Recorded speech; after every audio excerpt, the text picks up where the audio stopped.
Hi friends, welcome to Dhruva study circle. మనం ఈ క్లాస్లో ఈ ఎకనామీ క్లాస్ కాకుండా ఈ క్లాస్ మనము కరెంట్ అఫైర్స్ బేస్లో చేస్తున్నాం. కరెంట్ అఫైర్స్ సంబంధించి మనకి 2023కి సంబంధించిన ఇయర్ రౌండ్ అప్ కంప్లీట్గా జనవరి టు డిసెంబర్ వరకు ఏదైతే 23 సంబంధించిన పాలిటీ కరెంట్ అఫైర్స్ అనేది ఈ క్లాస్లో చూస్తాం. మనం ఆ పాలిటీ కరెంట్ అఫైర్స్ కూడా ఏ విధంగా చూస్తామంటే, మనం ఇయర్ రౌండ్ అప్ సంబంధించి మన పాలిటీ సిలబస్లో గ్రూప్ 1 కావచ్చు, గ్రూప్ 2 కావచ్చు, గ్రూప్ 3 కావచ్చు, దీనికి సంబంధించిన పాలిటీ సిలబస్ ఏదైతే ఉందో ఆ పాలిటీ సిలబస్లో భాగంగా మనకి సిలబస్ ఉంటాయి కదా. ఫస్ట్ రాజ్యాంగ ప్రవేశిక అని, ఓకే, భారత భూభాగం అని, తర్వాత పౌరసత్వం అని చెప్పేసి, అదేవిధంగా ప్రాథమిక హక్కులు, ఆదేశిక సూత్రాలు, నెక్స్ట్ కేంద్ర రాష్ట్ర సంబంధాలు, నెక్స్ట్ లెజిస్లేటివ్ ఇష్యూస్, అదేవిధంగా దాని తర్వాత ఎగ్జిక్యూటివ్ ఇష్యూస్, జ్యుడిషియరీ ఇష్యూస్, అదేవిధంగా కాన్స్టిట్యూషన్ బాడీస్, తర్వాత స్టాట్యుటరీ బాడీస్, అదేవిధంగా నాన్ కాన్స్టిట్యూషనల్, అదేవిధంగా నాన్ స్టాట్యుటరీ బాడీస్, అదేవిధంగా లోకల్ బాడీస్. ఈ విధంగా మనకి పాలిటీ సిలబస్లో ఏ విధంగా అయితే సిలబస్ ఉందో దాని ఆధారంగా మనకు 2023 సంబంధించిన ఈ కరెంట్ అఫైర్స్ ఆ అంశాలకు సంబంధించి సిలబస్ సంబంధించిన అంశాలు ఏవైతే మనకు కరెంట్ సంబంధించిన అంశాలు ఉన్నాయో అవి మొత్తం ఈ క్లాస్లో మనం ఆర్డర్ వైజ్గా చూస్తాం. ఓకే, ఇది మనకి 23కి సంబంధించిన పాలిటీ కరెంట్ అఫైర్స్ క్లాస్ అండి. Right, okay. మనకి ఇప్పటి నుండి మీ ధృవ స్టడీ సర్కిల్ సంబంధించి ఈ కరెంట్ అఫైర్స్ సంబంధించి ఇయర్ రౌండ్ అప్లు ప్రతి అంశం కూడా చేయడం జరుగుతుంది. రైట్, ఫస్ట్ మనకి రాజ్యాంగ ప్రవేశకు సంబంధించి మనకు వార్తల్లో ఉంది.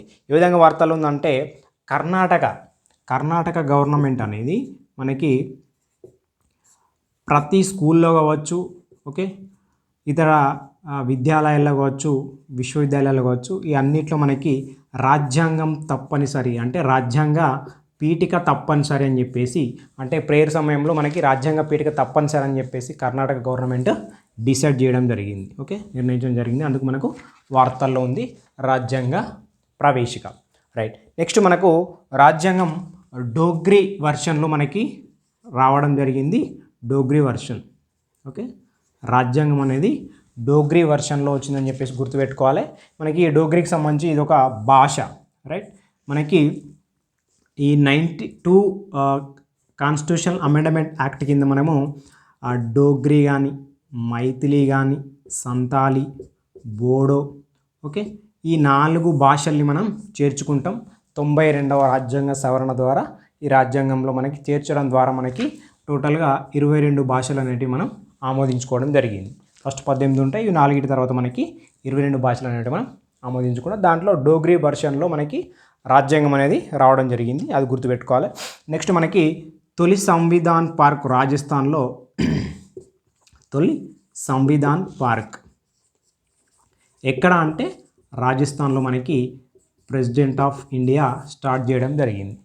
సంవిధాన్ అంటే మనకు పార్లమెంట్ సంబంధించి కాబట్టి సంవిధాన్ పార్క్ అని రాజస్థాన్ అని చెప్పేసి గుర్తుపెట్టుకోవాలి మనం. ఇక్కడ మనకి రాజ్యాంగ పీఠిక గురించి చూసుకుంటే, రాజ్యాంగ పీఠికను మనము నెహ్రూ ఆశయాల తీర్మానం ద్వారా ఈ రాజ్యాంగ పీఠిక అనేది రావడం జరిగింది. ఈ రాజ్యాంగ పీఠికను మనము సవరించుకున్నాం 42వ కాన్స్టిట్యూషన్ అమెండ్మెంట్ 1976లో. రైట్, దాని ద్వారా మనకి ఏమొచ్చిందంటే సోషలిజం ఒకటి, ఇంకొకటి మనకి సెక్యులరిజం అని చెప్పేసి, ఓకే, సోషలిజం, సెక్యులరిజం, మనకి ఇంటిగ్రిటీ 3 వస్తాయి. మూడింటిని మనం యాడ్ చేసుకుంటాం ఈ 42వ కాన్స్టిట్యూషన్ అమెండ్మెంట్ యాక్ట్ ద్వారా, అది గుర్తుపెట్టుకోవాలి. అదేవిధంగా మనము మరి ఈ రాజ్యాంగ పీఠిక అనేది రాజ్యాంగంలో భాగము అని చెప్పేసి మనకి కేశవానంద భారతి కేసు చెప్తుంది, ఎస్ అని.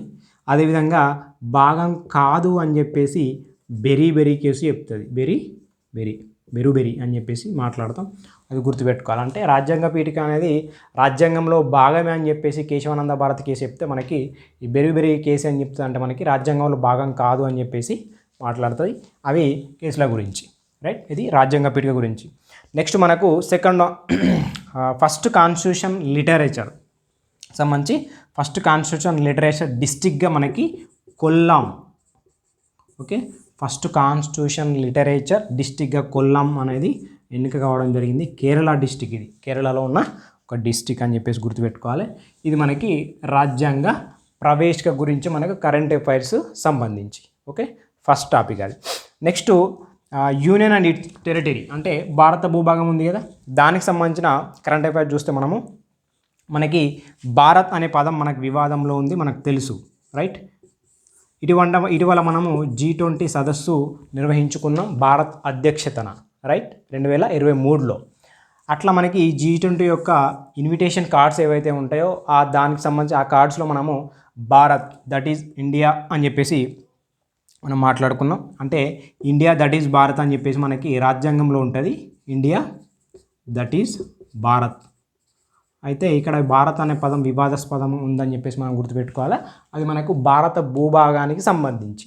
మరి ఈ అంశాలు ఎక్కడ ఉంటాయి కాన్స్టిట్యూషన్లో అంటే మనకి ఆర్టికల్ 1 నుంచి 4 వరకు మనకి ఈ భారత భూభాగానికి సంబంధించిన అంశాలు ఉంటాయి. ఆర్టికల్ 1లో మనకి ఏముంది కాన్స్టిట్యూషన్లో అంటే ఇండియా దట్ ఈజ్ భారత్ అని చెప్పేసి వర్డ్ ఉంటుంది మనకి, రైట్. అట్లా మనకి ఇప్పుడు ప్రస్తుతానికైతే 28 స్టేట్స్ ఉన్నాయి, 8 యూటీస్ అనేటివి ఉన్నాయి భారత భూభాగానికి సంబంధించి.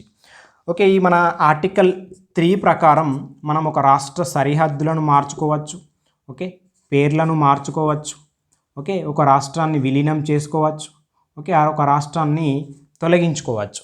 ఇట్లాంటి అంశాలు మనకి ఎక్కడ ఉంటాయంటే ఆర్టికల్ 3 రూపంలో మనకి మన రాజ్యాంగంలో ఉండడం జరుగుతుంది. అవి మనం గుర్తుపెట్టుకోవాలి. రీసెంట్గా మనము జమ్మూ కాశ్మీర్ యొక్క రీఆర్గనైజేషన్ యాక్ట్ 2019 చేసుకున్నాం. దీని ప్రకారం మనకు జమ్మూ కాశ్మీర్ అండ్ లడఖ్ ఇవి 2 మనకు యూటీస్గా ఏర్పడ్డాయి. దీన్ని ఇటీవల సుప్రీంకోర్టు సమర్థించింది. అంటే ఈ డివైడ్ చేసిన తర్వాత యూటీలుగా ఏర్పడ్డ తర్వాత దీని మీద కేసు అనేది వేయడం జరిగింది. ఆ కేసు వేస్తే ఇటీవల సుప్రీంకోర్టు ఏం చేసిందంటే ఓకే యూటీ ఏర్పడడం సమంజసమని చెప్పేసి మనకు సుప్రీంకోర్టు తీర్పు అనేది ఇవ్వడం జరిగింది ఇటీవల. ఓకే, ఇది చూసుకోవాలి. ఓకే, నెక్స్ట్ ఇది మనకి భారత భూభాగానికి సంబంధించిన అంశం.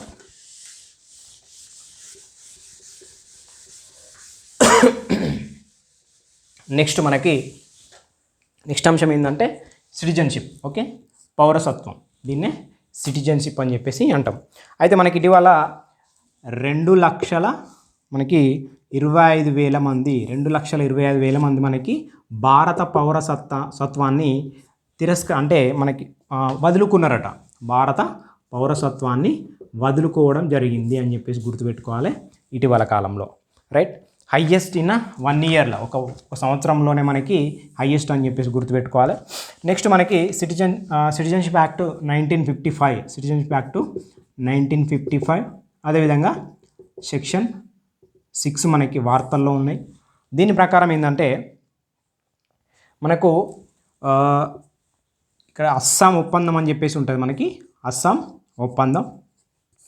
ఈ అస్సాం ఒప్పందం సంబంధించి మనకి అస్సాం నుంచి పౌరసత్వం వచ్చిన వాళ్ళు ఏంటంటే 1 జనవరి 1960 నుంచి 24 మార్చి 1971 ఈ లోపు ఎవరైతే మన ఇండియాకి వచ్చారో అస్సాం నుంచి వారికి పౌరసత్వం గురించి వివరిస్తుంది ఇది మనకు.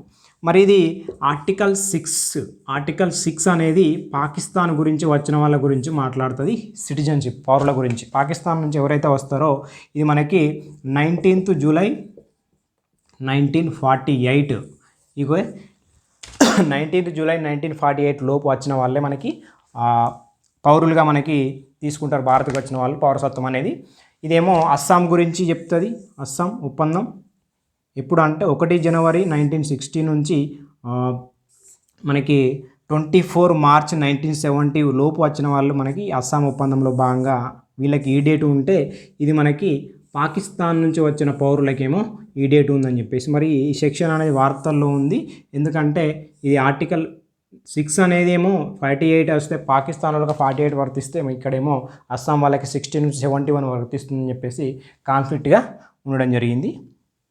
ఇది మనకి వార్తల్లో ఉన్న అంశం. నెక్స్ట్ మనకి ఫండమెంటల్ రైట్స్. ఓకే, ఇది మనకి పౌరసత్వం మనకు చూసుకుంటే నెక్స్ట్ ఫండమెంటల్ రైట్స్లో భాగంగా మనకి రిజర్వేషన్ అనే అంశం వార్తల్లో ఉంది. Reservations, right. ఇక్కడ మనకి ఏదంటే హర్యానా గవర్నమెంట్ ఏం చేసిందంటే హర్యానా గవర్నమెంట్ మనకి 75% ఇది ప్రైవేట్ రంగంలో 75% రిజర్వేషన్ అనేది కలిగించింది స్థానికులకు. ఈ మరి హర్యానా గవర్నమెంట్ ఎప్పటి నుంచి అంటే 1 జనవరి 2022 1 జనవరి 2020 నుండి అమల్లోకి రానుందని చెప్పేసి హర్యానా గవర్నమెంట్ 75% రిజర్వేషన్స్ ప్రైవేట్ రంగ సంస్థలకు సంబంధించి ఉద్యోగాల్లో.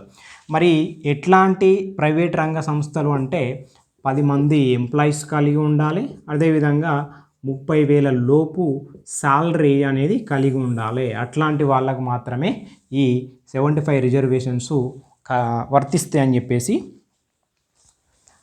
చట్టం చేయడం జరిగింది. దాన్ని కోర్టులో కేసు వేస్తే మనకి ఆర్టికల్ 35, ఓకే, ఆర్టికల్ 35లో భాగంగా ఏంటంటే ఆర్టికల్ 35 ఏం చెప్తుందంటే నివాస అర్హతకు సంబంధించిన ఉద్యోగాల రిజర్వేషన్ ఏదైతే ఉందో అంటే మనకి 16(3) చెప్తుంది. ఓకే, నివాస అర్హత ఆధారంగా మనకి ఉద్యోగాల కల్పన అని చెప్పేసి 16(3) చెప్తే ఓన్లీ ఇట్లాంటి అంశాలకు సంబంధించిన కొన్ని ప్రాథమిక హక్కులకు సంబంధించిన చట్టాలు ఓన్లీ పార్లమెంటు మాత్రమే చేయాలని చెప్పేసి ఆర్టికల్ 35 చెప్తుంది.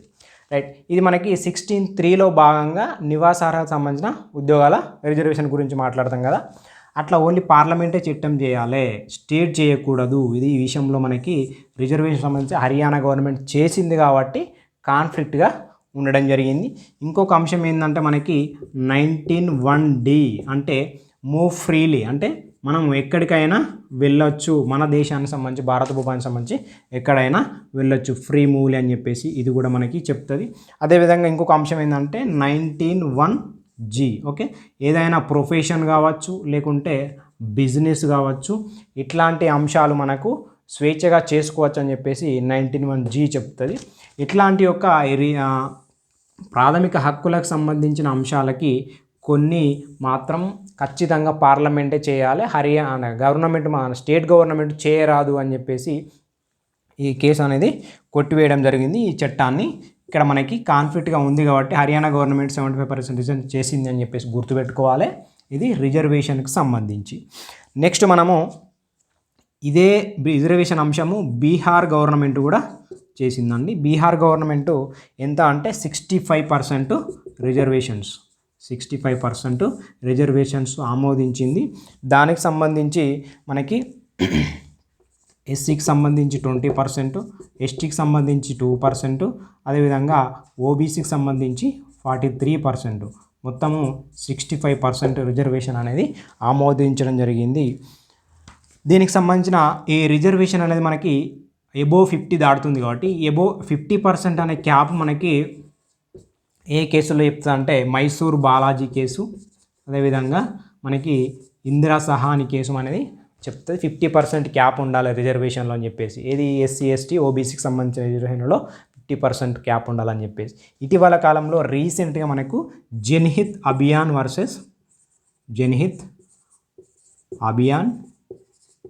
Versus union of India, okay, ఇది మనకి ఏం చెప్తుందంటే కేవలం ఈ 50% రిజర్వేషన్ అనేవి ఎస్సీ ఎస్టీ ఓబీసీకి సంబంధించిందే, కానీ ఈడబ్ల్యూసీకి సంబంధం లేదు. అంటే 50% అనేది మనకు దీనికి సంబంధించిందే, ఈడబ్ల్యూసీ కాదని చెప్పేసి Janhit Abhiyan versus union of India మనకి రీసెంట్ కేసు అనేది చెప్తుంది. ఓకే, ఇది మనం గుర్తుపెట్టుకోవాల్సిన ఇంకొక రిజర్వేషన్ అంశం.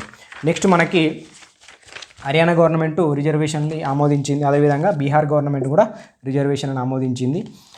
నెక్స్ట్ ఛత్తీస్ గవర్నమెంట్ కూడా ఈ రిజర్వేషన్లకు సంబంధించిన అంశాన్ని ఆమోదించింది చెప్పేసి గుర్తుపెట్టుకోవాలి, 3 రాష్ట్రాలకు సంబంధించి. అదేవిధంగా ఇప్పుడు నెక్స్ట్ అంశం ఏంటంటే మనకు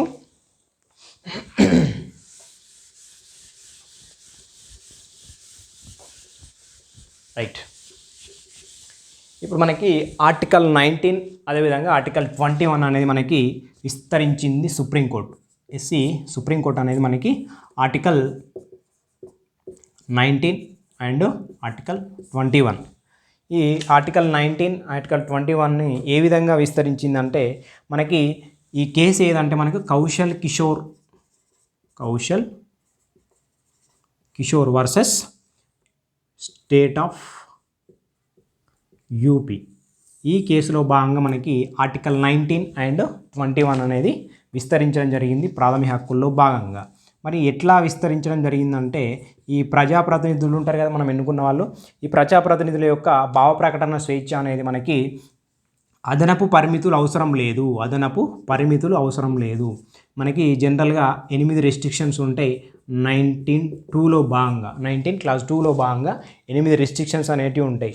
అంటే సెక్యూరిటీ సంబంధించినవి కానీ, సావర్నిటీ సంబంధించినవి కానీ, ఇంటిగ్రిటీ సంబంధించినవి కానీ, అదేవిధంగా మోరల్ వాల్యూ సంబంధించినవి కానీ, డిసిప్లినరీ సంబంధించినవి కానీ, ఓకే, ఇట్లాంటి అంశాలు మనకి 8 రెస్ట్రిక్షన్స్ ఉంటాయి. ఈ 8 రెస్ట్రిక్షన్స్ సరిపోతుంది మనకి, ఇంకా అదనపు పరిమితులు అనేవి అవసరం లేదు ప్రజాప్రతినిధులకు అని చెప్పేసి ఈ కేసులో భాగంగా ఈ 19 ఆర్టికల్ని విస్తరించడం జరిగింది.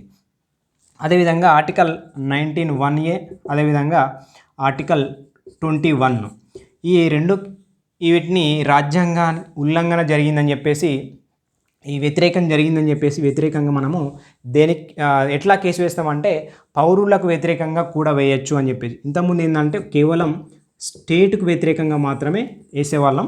19(1)(a) ఆర్టికల్ 19(21) ఆర్టికల్ సంబంధించి స్టేట్కు మాత్రమే వ్యతిరేకంగా కేసు వేసేవాళ్ళం.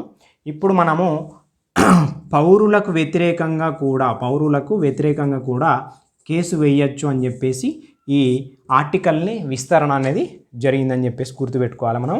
19(1)(a) అదేవిధంగా ఆర్టికల్ 21 కేవలం స్టేట్కే కాదు పౌరులకు అగెనిస్ట్గా కూడా కేసు వేయచ్చు అని చెప్పేసి మనం ఈ ఆర్టికల్లో భాగంగా Kaushal Kishore versus state of UP అని చెప్పేసి గుర్తుపెట్టుకోవాలి. ఆర్టికల్ 19 అండ్ 21 అనేది మనకి విస్తరణ అనేది జరిగిందని చెప్పేసి గుర్తుపెట్టుకోవాలి.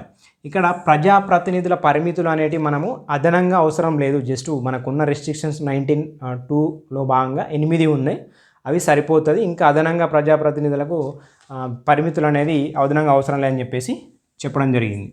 ఇక్కడ కేసు గుర్తుపెట్టుకోవాలి, ఏ ఆర్టికల్స్ విస్తరణ జరిగింది, ఎలాంటి అంశాల్లో భాగంగా అని చెప్పేసి గుర్తుపెట్టుకోవాలి. నెక్స్ట్ అండర్ ట్రయల్ ఖైదీలకు మనకి ఏమైందంటే ఒడిశా గవర్నమెంట్ అనేది ఏం చేసిందంటే ఒక ట్రాకింగ్ పరికరం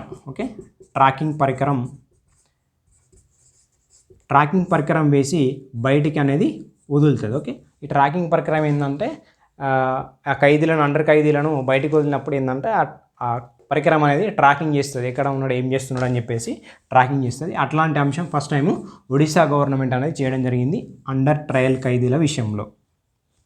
రైట్, ఇటీవల మనకి విదేశాలకు వెళ్ళే హక్కు ప్రాథమిక హక్కు అని చెప్పేసి మనకి ఢిల్లీ హైకోర్టు చెప్పడం జరిగింది.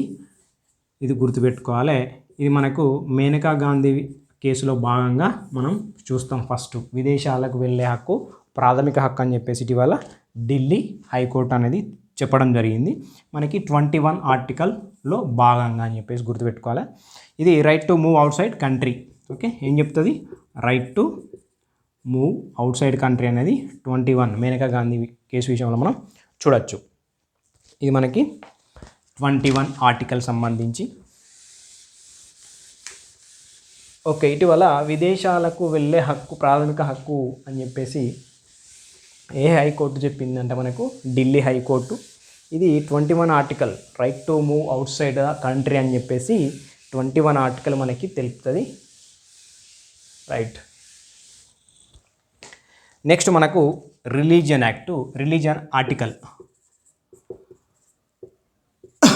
ఆర్టికల్ మనకు తెలుసు 25. ఓకే, ఆర్టికల్ 25 కదా, మత స్వేచ్ఛకు సంబంధించి. అయితే మత మార్పిడి నిరోధక చట్టాన్ని కర్ణాటక ప్రభుత్వం అనేది ఆమోదించింది. ఓకే, ఈ మత మార్పిడి ఎవరైతే చేసుకుంటారో దాన్ని నిరోధక చట్టం రద్దు చేసింది. ఈ నిరోధక చట్టాన్ని రద్దు చేసింది కర్ణాటక గవర్నమెంట్, గుర్తుపెట్టుకోవాలి. నెక్స్ట్ మనకి ప్రాథమిక హక్కులు కంప్లీటెడ్. ఇప్పుడు మనకు ఆదేశిక సూత్రాలు లేదా డిపిఎస్పి అని చెప్పేసి అంటాం, directive principles state of policy. Right, ఈ డిపిఎస్పిలో భాగంగా మనకి ఫస్ట్ మనకు 39 ఆర్టికల్ వార్తల్లో ఉంది కరెంట్ అఫైర్స్ సంబంధించి. ఓకే, దీన్నే ఫ్రీ లీగల్ ఎయిడ్ అని చెప్పేసి అంటాం. రైట్, 39 ఆర్టికల్ ఏం చెప్తా అంటే ఫ్రీ లీగల్ ఎయిడ్, ఎవరైతే పూర్ పీపుల్ కావచ్చు అట్లాంటి వాళ్ళకి ఉచితంగా న్యాయ సాయం అందించాలని చెప్పేసి. దీంట్లో భాగంగా మనము 42 అమెండ్మెంట్ యాక్టు చేసుకొని మనకి ఈ 39A చేర్చుకోవడం జరిగింది. ఏ ఉన్నదంటే మనకి అమెండ్మెంట్ చేసుకున్నామని చెప్పేసి అర్థం. 42వ రాజ్యాంగ సవరణ ద్వారా 39A అనేది చేర్చుకోవడం జరిగింది. దాంట్లో భాగంగానే మనకి ఈ చట్టం ద్వారానే నల్సా అనే యాక్ట్ ఏర్పడుతుంది. NALSA right. నల్సా యాక్టు 1989లో ఏర్పడితే మనకి ఎప్పటి నుంచి అమలు అవుతుంది అంటే 1995 నుంచి అమలు అనేది జరుగుతుంది. రైట్. నల్సా అంటే నేషనల్ లీగల్ సర్వీస్ అథారిటీ అని చెప్పి చెప్పుకుంటాం. అదేవిధంగా ఇప్పుడు ఎగ్జిక్యూటివ్ చైర్పర్సన్ ఏమన్నారంటే ఎగ్జిక్యూటివ్ చైర్పర్సన్ నల్సాకి ఎగ్జిక్యూటివ్ చైర్పర్సన్ ఎవరు ఉన్నారంటే సంజీవ్ ఖన్నా. ఓకే, సంజీవ్ ఖన్నా మనకి నియామకం అయింది కాబట్టి మనకి ఈ వార్తల్లో ఉంది. 39A అనే ఆర్టికల్ మనం 42 రాజ్యాంగ సవరణ ద్వారా 39 ఏం చేర్చుకుంటాం, ఫ్రీ లీగల్ ఎయిడ్. ఇది నల్సా యాక్ట్ కింద 1989లో భాగంగా మనకి 1995లో అమలు అవుతుంది. ఇప్పుడు మనకి ఎగ్జిక్యూటివ్ చైర్పర్సన్ ఎవరు ఉన్నారంటే సంజీవ్ ఖన్నా నియామకమైంది కాబట్టి వార్తల్లో ఉంది. మరి దీనికి సంబంధించి నల్సాకి సంబంధించి ప్యాట్రన్ ఇన్ చీఫ్ అని చెప్పేసి ప్యాట్రన్ ఇన్ చీఫ్ ఎవరు ఉంటారంటే CJI ఉంటారు. CJI ఎవరు ఉంటే వాళ్ళు ఉంటారు. ఈ ఎగ్జిక్యూటివ్ చైర్పర్సన్ అంటే నెక్స్ట్ CJI ఎవరు ఉంటే వాళ్ళు ఉంటారు. అది గుర్తుపెట్టుకోవాలి. రైట్. నెక్స్ట్ మనకు ఆర్టికల్ 41, ఆర్టికల్ 43 మనకు వార్తల్లో ఉంది. ఆర్టికల్ 41 ఏం చెప్తుందంటే మనకి ఎవరైతే వృద్ధులు కావచ్చు, అనారోగ్యానికి గురైన వాళ్ళు కావచ్చు, మనకి అదేవిధంగా అనాశక్తులు కావచ్చు, ఓకే, ఇట్లాంటి వాళ్ళకు ఆర్థిక సాయం అందించాలి, హెల్ప్ చేయాలని చెప్పేసి ఈ ఆర్టికల్ చెప్తుంది. అందులో భాగంగానే మనకి ఈ ఆర్టికల్ 43 ఏం చెప్తా అంటే లివింగ్ వేజెస్ అంటే కనీస గౌరవ వేతనాలు అని చెప్పేసి చెప్తుంది. లివింగ్ వేజెస్ కనీస గౌరవ వేతనాలు ఇవ్వాలని చెప్పేసి చెప్తుంది. అయితే ఇది ఎందుకు వార్తలను నేను మాట్లాడుకుంటే మనకి Rajasthan government minimum generated income act అనేది 2023లో చేసింది. ఎవరు? Rajasthan government minimum guaranteed income.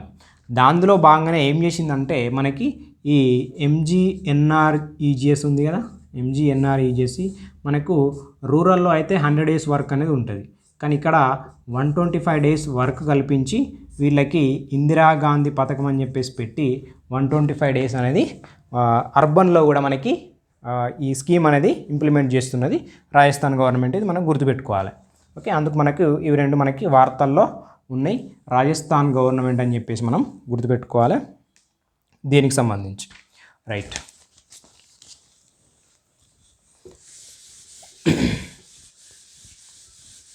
Next మనకు 43B ఆర్టికల్ వార్తల్లో ఉంది DPSPకి సంబంధించి. 43B ఇది మనకు B వచ్చింది కాబట్టి మళ్ళీ మనం 92 కాన్స్టిట్యూషన్ అమెండ్మెంట్ యాక్ట్ ద్వారా ఈ 43Bను చేర్చుకోవడం జరిగింది. 43B ఏం చెప్తుందంటే ప్రమోటివ్ కోఆపరేటివ్ సొసైటీస్ అంటే కోఆపరేటివ్ సొసైటీస్ అనేవి మనము ఏర్పాటు చేసుకోవచ్చు స్టేట్స్ అని చెప్పేసి చెప్పుకుంటాం. ఇది 3 మల్టీ కోఆపరేటివ్ సొసైటీస్ ఏర్పాటు చేసింది. అదేంటంటే ఒకటి ఎక్స్పోర్ట్ సొసైటీ, అదేవిధంగా ఆర్గానిక్ సొసైటీ, అదేవిధంగా సీడ్ సొసైటీ. ఇవి 3 సొసైటీలను మనకి ఏర్పాటు చేసుకోవడం జరిగింది. ఏ చట్టం ద్వారా అంటే మనకి మల్టీ స్టేట్ కోఆపరేటివ్ సొసైటీ ద్వారా, multi state cooperative society act 2002 ద్వారా ఇవి 3 export society, organic society, seed society ఏర్పాటు చేయడం జరిగింది 43B అండర్ ఆర్టికల్ కింద. రైట్. ఇది మనకు ఇది ఏం చెప్తా అంటే ఈ 3 మల్టీ కోఆపరేటివ్ సొసైటీ అనేది మనకి ఏ ఆర్టికల్ చెప్తా అంటే 243 ZR అని చెప్పేసి మనం చూడొచ్చు. దీనికి సంబంధించి కోఆపరేటివ్ సొసైటీ సంబంధించి ఇక్కడ మనము కోఆపరేటివ్ సొసైటీ సంబంధించి మనము 19(1)C కూడా మనకి కోఆపరేటివ్ సొసైటీ గురించి చెప్తుంది. రైట్. నెక్స్ట్ UCCకి వ్యతిరేకంగా కేరళ అసెంబ్లీ తీర్మానం. నెక్స్ట్ 44 ఆర్టికల్ ఉంది కదా, దీన్ని మనం UCC యూనియన్ సివిల్ కోడ్ అని చెప్పేసి అంటాం, ఉమ్మడి పౌర స్మృతి. దీన్ని కేరళ అసెంబ్లీ అంటే UCCను కొన్ని రాష్ట్రాలు సమ్మతించినాయి, కొన్ని రాష్ట్రాలు వ్యతిరేకించినాయి. ఇట్లా కేరళ అసెంబ్లీ అనేది ఆమోదం తెలిపడం జరిగింది. దానికి తర్వాత ఎవరంటే మిజోరాము, అదేవిధంగా మనకి తమిళనాడు కూడా. ఇవి 3 రాష్ట్రాలు కూడా UCCకి అనుకూలంగా ఉండడం జరిగింది. అసెంబ్లీ తీర్మానాలు అనేవి చేసినాయి. 44 ఆర్టికల్లో భాగంగా మనకి ఉమ్మడి పౌర స్మృతి అనేది ఉంటుంది కదా, రైట్. మరి యూసీసీకి అనుకూలంగా కమిటీలు, ఇక్కడ నేను చెప్పాల్సింది ఏంటంటే ఈ 44 యూసీసీ ఆర్టికల్ ఏదైతే ఉందో ఇది వ్యతిరేకంగా ఆమోదించింది అసెంబ్లీ అనేది కేరళ, మిజోరాం, తమిళనాడు వ్యతిరేకంగా అండి. ఓకే, ఈ 3 రాష్ట్రాలు వ్యతిరేకంగా అసెంబ్లీ తీర్మానాలు చేసినాయి. మిజోరాం కావచ్చు, కేరళ కావచ్చు, తమిళనాడు కావచ్చు. మరి అనుకూలంగా మనకి కొన్ని కమిటీలు అనేవి ఏర్పడ్డాయి ఈ యూసీసీకి సంబంధించి. అది ఏంటంటే మనకి ఉత్తరాఖండ్ రంజన్ ప్రకాష్ దేశాయ్ కమిటీ, అదేవిధంగా గుజరాత్కు సంబంధించి కమిటీ వేయడం జరిగింది. మధ్యప్రదేశ్ సంబంధించి కమిటీ ఏర్పాటు చేయడం జరిగింది. ఈ 3 రాష్ట్రాలు ఉత్తరాఖండ్, గుజరాత్, మధ్యప్రదేశ్ అని చెప్పేసి మనం గుర్తుపెట్టుకోవాలి. అనుకూలంగా, వ్యతిరేకంగా ఏమంటే కేరళ, మిజోరాం, తమిళనాడు అని చెప్పేసి గుర్తుపెట్టుకోవాలి. ఇది మనకు యూసీసీకి సంబంధించి ఉమ్మడి పౌర స్మృతి, రైట్. ఇది మనకి వెరీ ఇంపార్టెంట్ టాపిక్, ఉమ్మడి పౌర స్మృతి అనే ఆర్టికల్ 44, రైట్. నెక్స్ట్ 47 ఆర్టికల్ కూడా మనకి వార్తల్లో ఉంది. 47 ఆర్టికల్ ఏం చెప్తుంది అంటే జీవన ప్రమాణం అండ్ న్యూట్రిషన్ గురించి మాట్లాడుతుంది.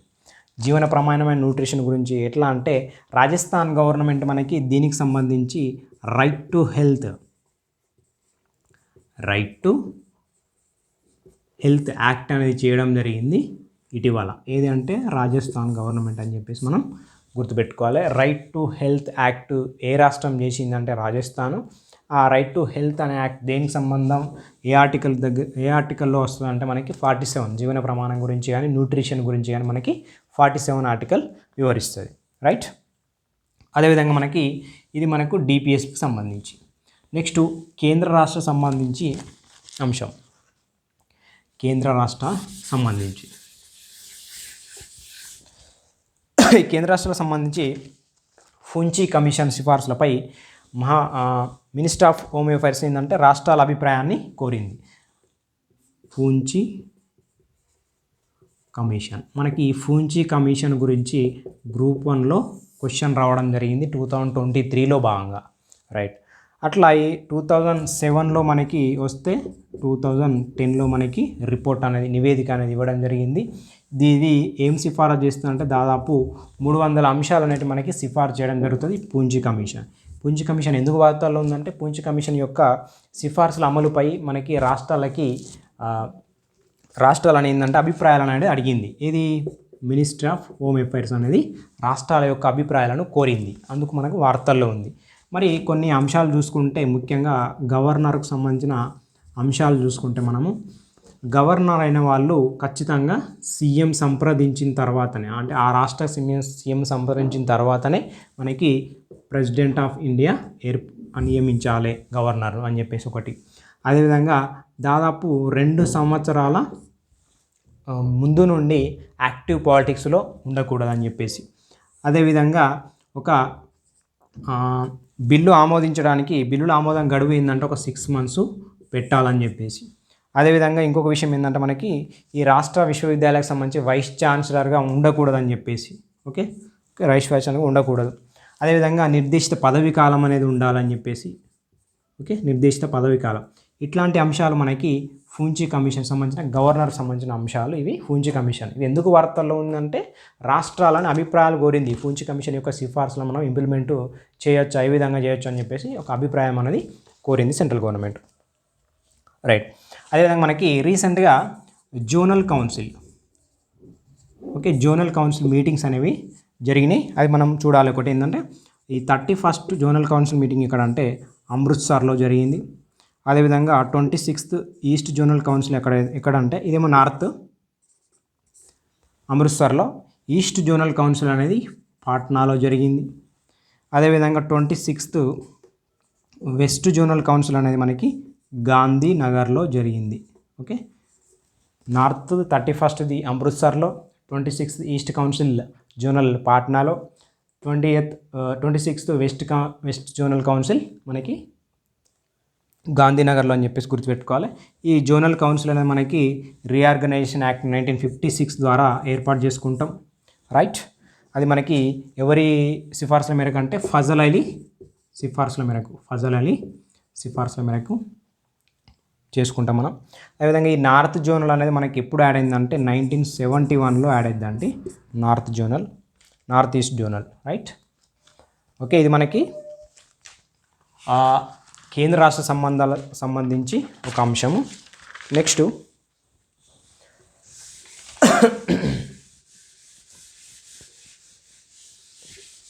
రైట్, ఇప్పుడు నెక్స్ట్ వచ్చేసి మనము ఎన్సిటీ ఆఫ్ ఢిల్లీ అని చెప్పేసి మనకు ఎన్సిటీ ఆఫ్ ఢిల్లీ ఒక యాక్ట్ ఉంది 1991 సంబంధించి.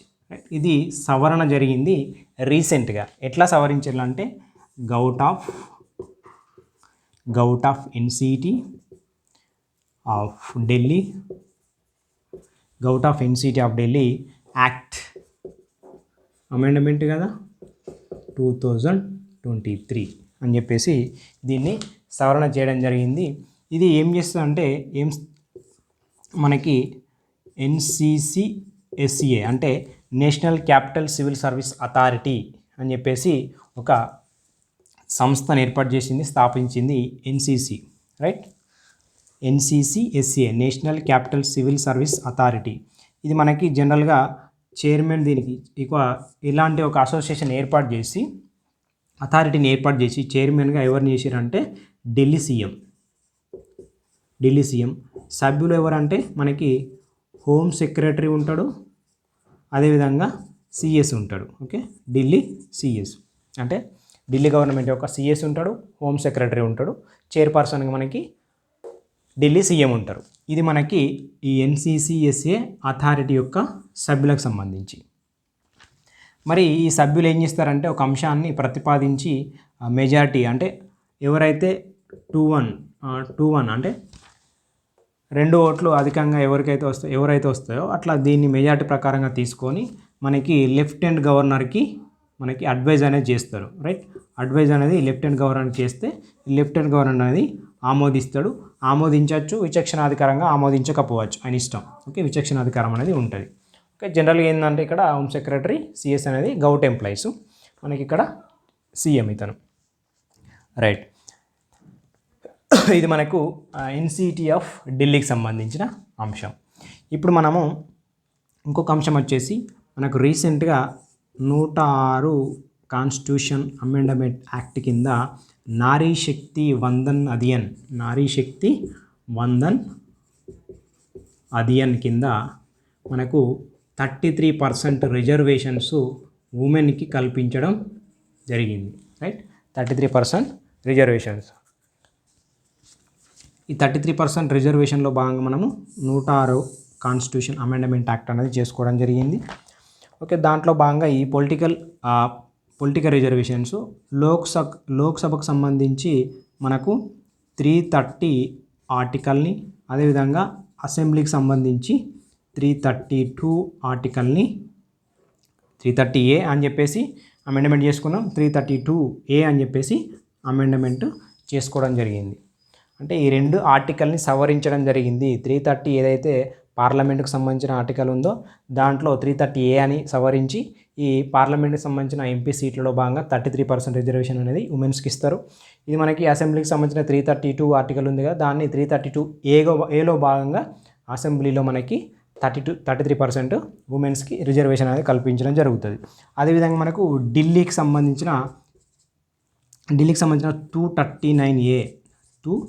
239A అంటే దీన్ని 239 సవరించి ఢిల్లీ యూటీని కూడా చేర్చడం జరిగింది. ఇటీవల మనకి జమ్మూ కాశ్మీరు అండ్ అదేవిధంగా పుదుచ్చేరిని కూడా చేర్చడం జరిగింది ఈ 33% రిజర్వేషన్కు సంబంధించి. ఇవి మనం అమెండ్మెంట్ చేసుకున్నాం అసెంబ్లీకి సంబంధించి, లోక్సభకు సంబంధించి ఆ ఆర్టికల్స్ గుర్తుపెట్టుకోవాలి. అదేవిధంగా మనము 334 ఆర్టికల్ని కూడా అమెండ్మెంట్ చేసుకున్నాం. ఏం చెప్తుంటే ఇది మనకి ఫస్ట్ సెన్సెస్ జనగణన చేసి దాని తర్వాత డీలిమిటేషన్ చేసి దాని తర్వాత 15 ఇయర్స్ పాటు అంటే ఫస్ట్ ఒక 5 ఇయర్స్, దాని తర్వాత ఒక 5 ఇయర్స్, దాని తర్వాత ఒక 5 ఇయర్స్.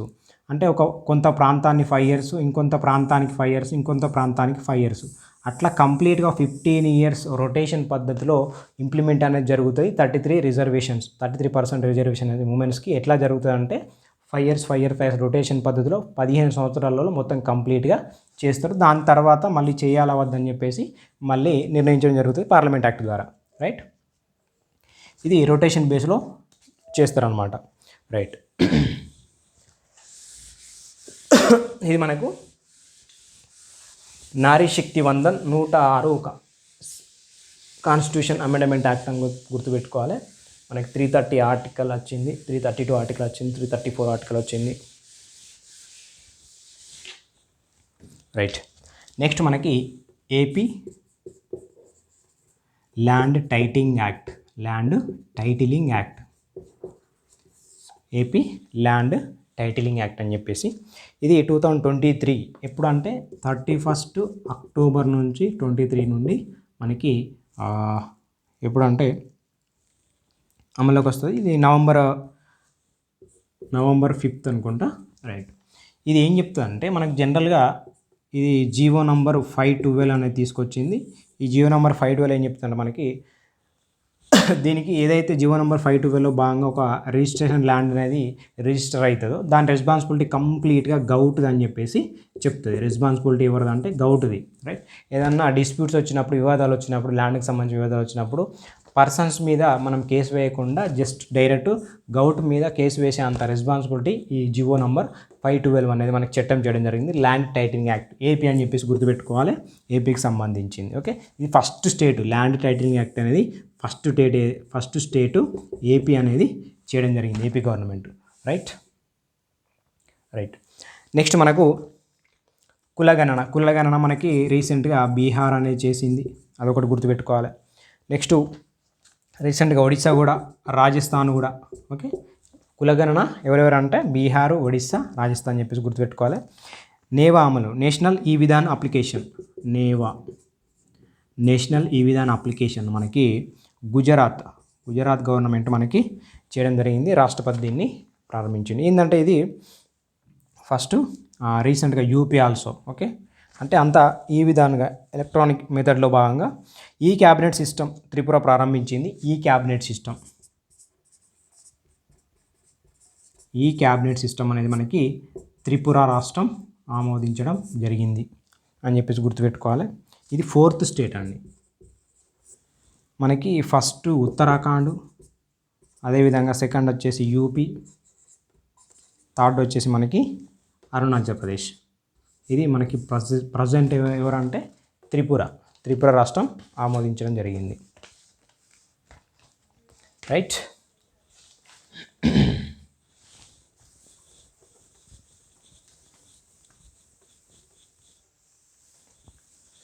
ఓకే, ఇప్పుడు మనకి లోక్సభ సెక్రటరీ జనరల్ పదవి కాలం పెంపు, Lok Sabha secretary general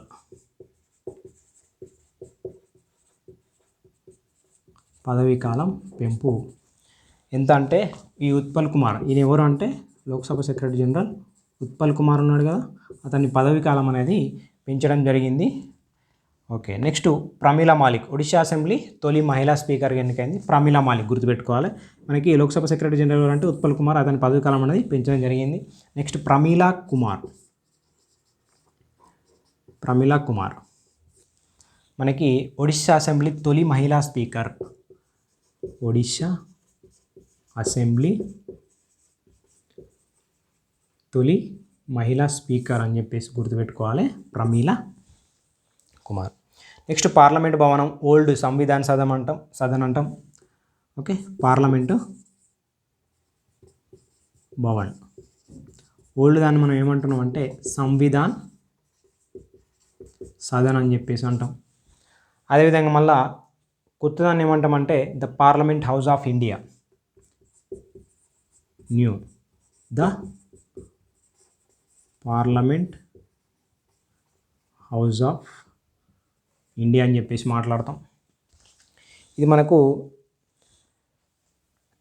IGBC platinum rating అనేది వచ్చింది కొత్తదానికి.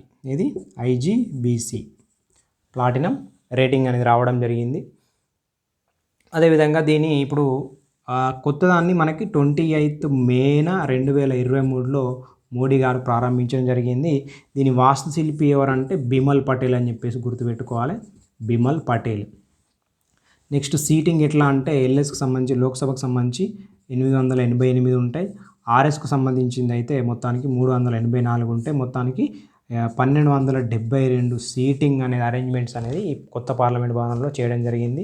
మనకి ఎల్ఎస్ ఏమో పికాక్ థీమ్ ఉంటుంది, ఆర్ఎస్ ఏమో లోటస్ థీమ్ అనేది ఉంటుంది అని చెప్పేసి గుర్తుపెట్టుకోవాలి మనకి పార్లమెంట్ భవనంకి సంబంధించి. రైట్. నెక్స్ట్ మనకు రాజ్యసభలో భాగంగా మనకి నలుగురు ప్యానెల్ స్పీకర్లు అనేది chairmans, panel vice chairmans.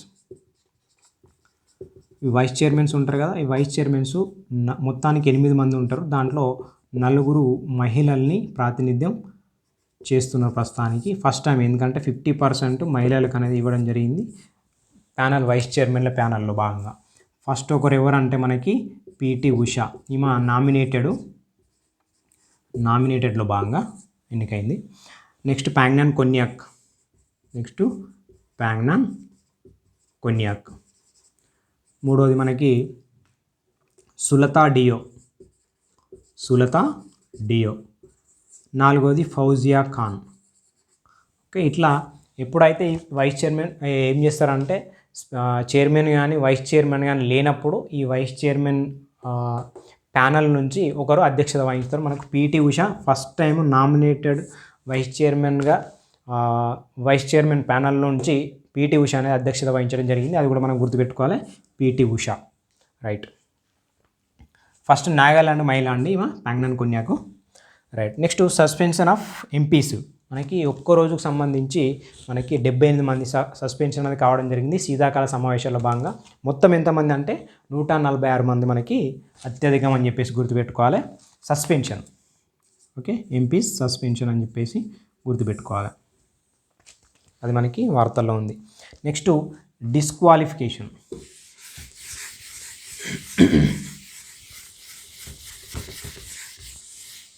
Right. Disqualification of MPs. మనకు రీసెంట్గా మహువా మొయితీ, రైట్, మహువా మొయితీ ఈమె క్వాష్ అండ్ క్వెర్రీ వివాదంలో మనకి సస్పెండ్ అనేది కావడం జరిగింది. Trinamool MP TMC MP, right, suspension కావడం జరిగింది. మహువా మొయితీ వార్తల్లో ఉంది, మనకు తెలుసు. ఎట్లా అయిందంటే ఎథిక్స్ కమిటీ అనేది నివేదిక చెప్పింది, ఎథిక్స్ కమిటీ నివేదిక ప్రకారం. నెక్స్ట్ మనకు రాహుల్ గాంధీ కూడా డిస్క్వాలిఫై అయిండు, మళ్ళీ పునరుద్ధరణ జరిగింది. ఓకే, డిస్క్వాలిఫై అయిపోయి మళ్ళీ పునరుద్ధరణ అంటే మళ్ళీ సభ్యత్వం అనేది రావడం జరిగింది. నెక్స్ట్ మనకి మహమ్మద్ ఫైజల్ లక్షద్వీప్ ఎంపీ, మనకి ఈయన 2 సార్లు కూడా మహమ్మద్ ఫైజల్ 2 సార్లు కూడా అంటే ఒకసారి డిస్క్వాలిఫై అయిపోయి మళ్ళీ పునరుద్ధరించబడి మళ్ళీ డిస్క్వాలిఫై అయిపోయిండు మహమ్మద్ ఫైజల్ లక్షద్వీప్ ఎంపీ అని చెప్పేసి గుర్తుపెట్టుకోవాలి. అదేవిధంగా మనము నెక్స్ట్ రాందులర్ గోండ్.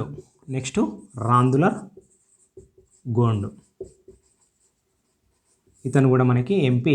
డిస్క్వాలిఫై అయిపోయిన వాళ్ళు ఎవరెవరు అంటే 4 ఉన్నారు, మహువా మొయితీ, రాహుల్ గాంధీ, అదేవిధంగా మహమ్మద్ ఫైజల్, రాందులర్ గోండ్ అని చెప్పేసి గుర్తుపెట్టుకోవాలి డిస్క్వాలిఫికేషన్. మరి డిస్క్వాలిఫై అయితే మనకు దాదాపు 2 సంవత్సరాల జైలు శిక్ష పడితే డిస్క్వాలిఫై అనేది అవుతారు. మనకి లిల్లీ థామస్ కేసు దానికి సంబంధించి మనకు ఉంటుంది. రైట్. నెక్స్ట్ కరప్ట్ ప్రాక్టీస్ అవినీతి కింద మనము అవినీతి నేరం అయితే ఏదైతే ఉంటుందో దాని కింద మనకి డిస్క్వాలిఫై అయిన వాళ్ళు కొంతమంది ఉన్నారు. ఏంటంటే ఒకటి ప్రజ్వల్ రేవన్న, ఈయన కర్ణాటక హైకోర్టు డిస్క్వాలిఫై చేసింది. అదేవిధంగా రవీంద్రనాథ్ మన మధ్యప్రదేశ్ సంబంధించిన ఎంపీ, అదేవిధంగా ఏ రాజా కేరళ హైకోర్టు మనకి డిస్క్వాలిఫై అని చెప్పడం జరిగింది. ఈ కరప్ట్ ప్రాక్టీస్ అనేది 1951 రిపబ్లిక్ పీపుల్స్ యాక్ట్ కింద మనకి వస్తుంది. 1951 రిపబ్లిక్ పీపుల్స్ యాక్ట్ కింద మనకి కరప్ట్ ప్రాక్టీస్ అనే అంశం వస్తుంది. ఓకే, నెక్స్ట్ గవర్నర్ ప్రసంగంలో భాగంగా ఆర్టికల్ 86 అండ్ ఈ ఆర్టికల్ 87 అని చెప్పేసి చెప్తాం. ఈ ఆర్టికల్ 86 మనకి గవర్నర్ యొక్క సందేశాలను పంపచ్చు, ఓకే, పార్లమెంటుకు కావచ్చు.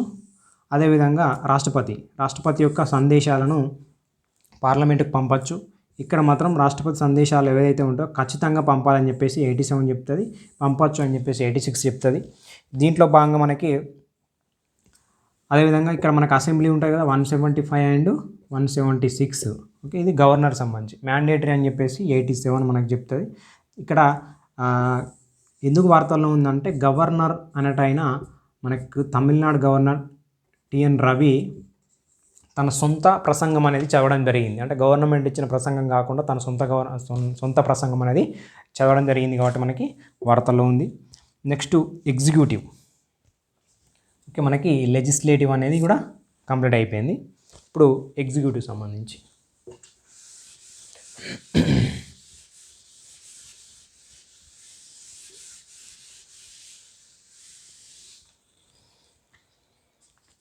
రైట్, ఎగ్జిక్యూటివ్ సంబంధించిన విషయాలు ఏమున్నాయంటే మనకి ఎన్నికలకు సంబంధించిన విషయాలు.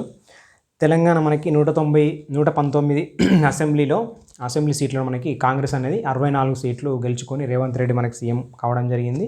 మనకి మహిళా ఎమ్మెల్యేలు ఎంతమంది అంటే 10 మంది మహిళా ఎమ్మెల్యేలు. స్పీకర్ మనకు గడ్డం ప్రసాద్ కుమార్, ఈయన తొలి దళిత స్పీకర్ అని గుర్తుపెట్టుకోవాలి.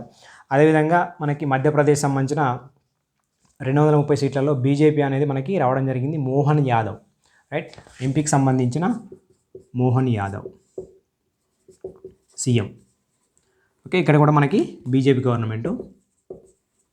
అదేవిధంగా మనకు రాజస్థాన్ కూడా మనకి బీజేపీ గవర్నమెంట్ వచ్చింది. ఇక్కడ రాజస్థాన్లో భజన్లాల్ శర్మ సీఎంగా. అదేవిధంగా ఛత్తీస్ గవర్నమెంటు ఇక్కడ కూడా బీజేపీనే. ఇక్కడ విష్ణుదేవ్ సాయి. అదేవిధంగా మిజోరాం గవర్నమెంట్ ఏదంటే బోరాం పీపుల్ మూమెంట్స్ ఎవరు అంటే లాల్దు హోమా అనే సీఎం. కర్ణాటక గవర్నమెంట్ మనకు సిద్ధరామయ్య తెలుసు, కాంగ్రెస్ సిద్ధరామయ్య, ఓకే. నెక్స్ట్ నాగాలాండ్ సంబంధించి NDPP Neiphiu Rio, Nagaland ఎన్పీసీసీ Neiphiu Rio అని చెప్పేసి. అదేవిధంగా త్రిపుర గవర్నమెంట్ మనకి ఇక్కడ నాగాలాండ్ సంబంధించి ఎకాని జకాలు క్రూసే అని చెప్పేసి మనకు లేడీ ఎమ్మెల్యేలు ఎన్నికైతారు. మన గ్రూప్ 1 క్వశ్చన్ వచ్చింది. ఎకాని జకాలు క్రూసే అని చెప్పేసి. క్రూసే మనకి ఉమెన్ రిసోర్స్ డెవలప్మెంట్ అని చెప్పేసి హార్టికల్చర్ సంబంధించిన మంత్రి అని చెప్పేసి మనకి గ్రూప్ 1లో క్వశ్చన్ రావడం జరిగింది. ఇక్కడ ఏంటంటే ఆల్ పార్టీ గవర్నమెంట్ ఏర్పడదండి నాగాలాండ్ సంబంధించి. త్రిపుర నెక్స్ట్ బీజేపీ త్రిపుర కూడా. అయితే మాణిక్ సాహా త్రిపుర గవర్నమెంట్ సంబంధించి Manik Saha CM. Next Meghalaya Conrad Sangma, ఇక్కడ ఎన్పీపీ, ఓకే. ఇక్కడ త్రిపురలో కూడా బీజేపీ, ఇక్కడ మేఘాలయకు సంబంధించి ఎన్పీపీ పార్టీ గవర్నమెంట్ ఏర్పడితే కాన్రాడ్ సంగ్మా మనకి సీఎం, ఓకే. నవీన్ పట్నాయక్ ఒడిశాలో మనకి 23 సంవత్సరాల 138 రోజులు అత్యధికంగా పనిచేసిన రెండవ సీఎం. మొదటి సీఎం ఎవరంటే పవన్ కుమార్ చామ్లింగ్. ఎన్ని రోజులు అంటే 24 సంవత్సరాల 167 రోజులు పవన్ కుమార్ చామ్లింగ్ అయితే రెండవ వ్యక్తి ఎవరంటే నవీన్ పట్నాయక్ ఒడిశా అని చెప్పేసి గుర్తుపెట్టుకోవాలి. సెకండ్ వ్యక్తి అత్యధిక కాలం పనిచేసిన సీఎం ఎవరంటే నవీన్ పట్నాయక్. ఫస్ట్ ఎవరంటే పవన్ కుమార్ చామ్లింగ్. నెక్స్ట్ మనకి ఓకే మంత్రుల కేటాయింపు. అంటే మంత్రుల కేటాయింపు ఎట్లా జరుగుతుంది అంటే మనకి రాష్ట్రపతి పిఎం సలహా మేరకు రాష్ట్రపతి అనేది చేస్తాడు, రైట్. ఇది మనకు 75 సబ్ క్లాస్ 1 ప్రకారం ఆర్టికల్ ప్రకారం మనకు చేయడం జరుగుతుంది. అది ఎందుకు వార్తల్లో ఉంది అంటే మనకు అర్జున్ మేఘవాలను లా మినిస్ట్రీ ఇవ్వడం జరిగింది. అదేవిధంగా ఈయన కిరణ్ రిజిజు ఉన్నాడు కదా, ఇతను ఇంతకుముందు మనకి న్యాయశాఖ మంత్రి. ఆ న్యాయశాఖ మంత్రికి మనకి ఎర్త్ సైన్స్ అనేది ఇవ్వడం జరిగింది. అంటే ఎవరైతే రాష్ట్రపతి నియమిస్తాడు, కాకపోతే పిఎం సలహా మేరకే మంత్రుల్ని నియమించడం జరుగుతుంది. ఇది మనకి మరి మంత్రిమండలి ఎంత ఉండాలి అని చెప్పేసి మనం 91 కాన్స్టిట్యూషన్ అమెండ్మెంట్ ప్రకారం మనం 15% ఉండాలి మొత్తం సభ్యులలో భాగంగా. రైట్. నెక్స్ట్ గవర్నర్ల నియామకం. త్రిపుర రాష్ట్రానికి ఇంద్రసేనారెడ్డి, తెలంగాణ నుంచి రెండో వ్యక్తి. ఫస్ట్ ఎవరంటే బండారు దత్తాత్రేయ. త్రిపుర గవర్నర్ ఎవరంటే ఇంద్రసేనారెడ్డి అని చెప్పేసి గుర్తుపెట్టుకోవాలి. ఇంద్రసేనారెడ్డి తెలంగాణకు సంబంధించిన వ్యక్తి కాబట్టి ఫస్ట్ ఎవరంటే మనకి బండారు దత్తాత్రేయ. హర్యానాకేమో గవర్నర్ ఉన్నట్టున్నారు. ఇప్పుడు మనకి ఒడిశా గవర్నర్ ఎవరంటే రఘుబర్ దాస్. ఈయన మాజీ జార్ఖండ్ సీఎం, గిరిజనేతరుడు. ఓకే, రఘుబర్ దాస్ ఫస్ట్ గిరిజనేతరుడు, జార్ఖండ్ మాజీ సీఎం అని చెప్పి గుర్తుపెట్టుకోవాలి. మరి మంత్రుల తొలగింపు. మనకి రాజస్థాన్లో ఏం జరిగిందంటే సీఎం సలహా మేరకు మంత్రివర్గం నుండి రాజేంద్ర అనే వ్యక్తి తొలగించడం జరిగింది. ఇది ఎట్లా జరుగుతుందంటే మనకి 75 సబ్ క్లాస్ 3 ప్రకారం, దీంట్లో మనకి 164(2) ప్రకారం మనకి కలెక్టివ్ రెస్పాన్సిబిలిటీ ఉల్లంఘన చేస్తే, రైట్, కలెక్టివ్ రెస్పాన్సిబిలిటీ ఉంటుంది కదా, దాన్ని ఉల్లంఘన చేస్తే ఒక మంత్రి కానీ ఇంకొక మంత్రి మీద కానీ ఇట్లాంటి ఉల్లంఘనలకు ఆరోపణ పడితే అట్లా మంత్రులను తొలగించే ఆర్టికల్ ఏదంటే మనకి 75 సబ్ క్లాస్ 3 164(2). ఇది రాష్ట్రానికి సంబంధించి, అది కేంద్రానికి సంబంధించి, యూనియన్ గవర్నమెంట్. నెక్స్ట్ మనకి తమిళనాడు మనీ లాండరింగ్ కేసులో అరెస్ట్ అయిన సెంథిల్ బాలాజీని సీఎం సలహా లేకుండా గవర్నర్ తొలగించడం వివాదాస్పదం. తమిళనాడు సంబంధించి ఏదంటే సీఎం సలహాతోనే మనం తొలగించడం కానీ వెనుక కానీ చేయాల్సి ఉంటుంది ఇక్కడ రాష్ట్రానికి సంబంధించి అయితే. మరి అట్లాంటిది సీఎం సలహా లేకుండా ఇక్కడ సెంథిల్ బాలాజీ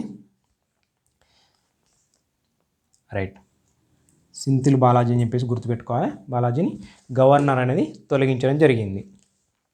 నెక్స్ట్ మనకు అవిశ్వాస తీర్మానం, నాన్ కాన్ఫిడెన్స్ మోషన్. ఈ అవిశ్వాస తీర్మానం అనేది మనకి ఇప్పటి వరకు 28 సార్లు జరిగింది. అవిశ్వాస తీర్మానం, నేషనల్ కాన్ఫిడెన్స్ మోషన్ ఇప్పటిదాకా మనకి 28 సార్లు జరిగింది. మనకి పిఎం మోడీ మీద రెండవసారి రీసెంట్గా మనకి జరిగింది. ఇది మనకి దేని మీద అంటే మణిపూర్ సంక్షోభం మీద, రైట్, మణిపూర్ సంక్షోభం మీద. అంటే అక్కడ సంక్షోభం ఏర్పడింది, మనకి గవర్నమెంట్ అనేది రెస్పాండ్ కావట్లేదు అని చెప్పేసి ప్రతిపక్షాలు మోడీ గవర్నమెంట్ మీద అవిశ్వాస తీర్మానం అనేది ప్రవేశపెడితే అది వీగిపోవడం జరిగింది. మనకి ఇక్కడ కలెక్టివ్ రెస్పాన్సిబిలిటీ అని చెప్తున్నాం కదా, 75 ఆర్టికల్ సబ్ క్లాస్ 3 ప్రకారం కలెక్టివ్ రెస్పాన్సిబిలిటీ ఉంటుంది. ఓకే, అంటే అవిశ్వాస తీర్మానం అనేది నెగ్గితే అందరూ రాజీనామా చేయాల్సి ఉంటుంది, పిఎంతో సహా మంత్రిమండలి. రైట్. ఇది మనకు కాన్స్టిట్యూషన్లో లేదు, కాకపోతే మనకి ROP-COB యాక్ట్ రూల్ ప్రకారం మనకి ఈ అవిశ్వాస తీర్మానం అనేది ప్రవేశపెట్టచ్చు. మనకి ఫస్ట్ ఏంటంటే 50 మంది ఎంపీల మద్దతు అనేది కావాలి. దాని తర్వాత చర్చ పెట్టిన తర్వాత దాని తర్వాత నోటీస్ ఇచ్చి ఆమోదిస్తారు. దాని తర్వాత 10 డేస్లో మనకి గవర్నమెంట్ అనేది పడిపోతుంది అవిశ్వాస తీర్మానం ఆమోదిస్తే. రైట్.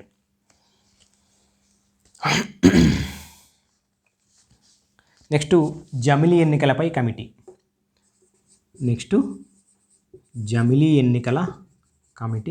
ఈ జమిలీ ఎన్నికల కమిటీ యొక్క చైర్మన్గా ఎవరు అంటే మనకి మాజీ రాష్ట్రపతి ఉన్నాడు కదా, రామ్నాథ్ కోవిద్ చైర్మన్గా ఉన్నాడు. కార్యదర్శి నితిన్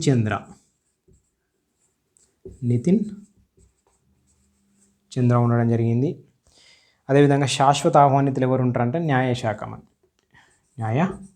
మంత్రి. ఇక్కడ మనకి దీంట్లో భాగంగా సభ్యులు ఎవరు ఉన్నారంటే ఎన్కే సింగ్. మనకి 15th ఫైనాన్స్ కమిషన్ చైర్మన్ వచ్చేసి ఎన్కే సింగ్ ఉన్నాడు. ఓకే, ఇక్కడ ఇటీవల దీని నుంచి కమిటీ తిరస్కరించిన వాళ్ళంటే అధీర్ రంజన్ అని చెప్పేసి గుర్తుపెట్టుకోవాలి. అధీర్ రంజన్ అంటే సభ్యుడిగా పెట్టినప్పటికీ ఇతన్ని కమిటీని తిరస్కరించడం నాకు ఇష్టం లేదని చెప్పేసి, అది మనకి. Next judiciary. ఓకే, ఇది మనకి ఇప్పటిదాకా ఎగ్జిక్యూటివ్ అయిపోయింది. Next judiciary.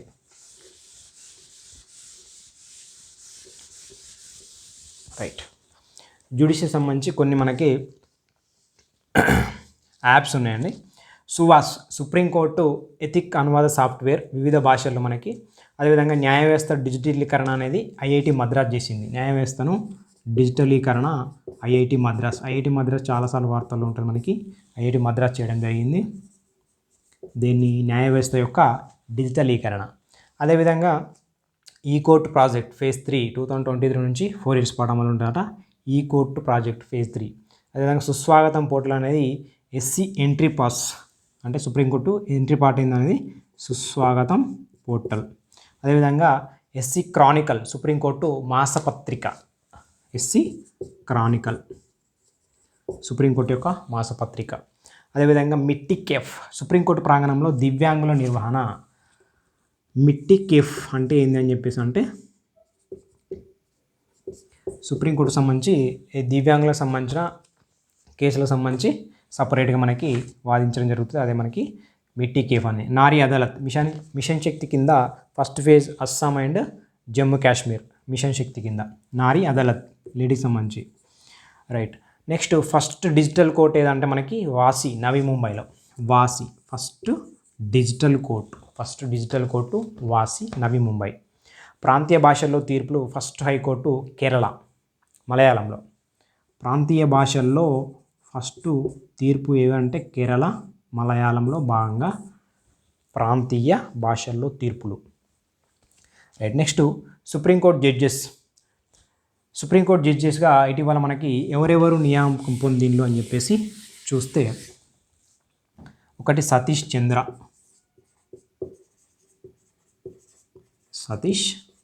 చంద్ర శర్మ. ఇతను ఢిల్లీ హైకోర్టు సీజే మనకి సుప్రీంకోర్టు జడ్జిగా నియామకం పొందిండు. ఇతను తెలంగాణ హైకోర్టు సీజే కూడా చేసిండు, సతీష్ చంద్ర శర్మ. నెక్స్ట్ మనకు అగస్టిన్ జార్జ్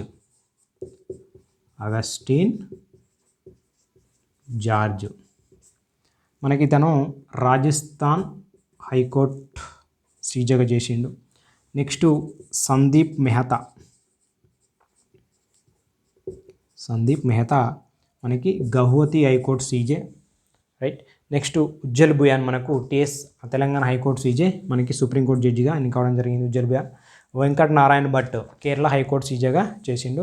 ఇతను యాజ్ బట్ సీనియర్ అయితే 2030లో మనకి సుప్రీంకోర్టు సీజేగా కావచ్చు వెంకట్ నారాయణ భట్.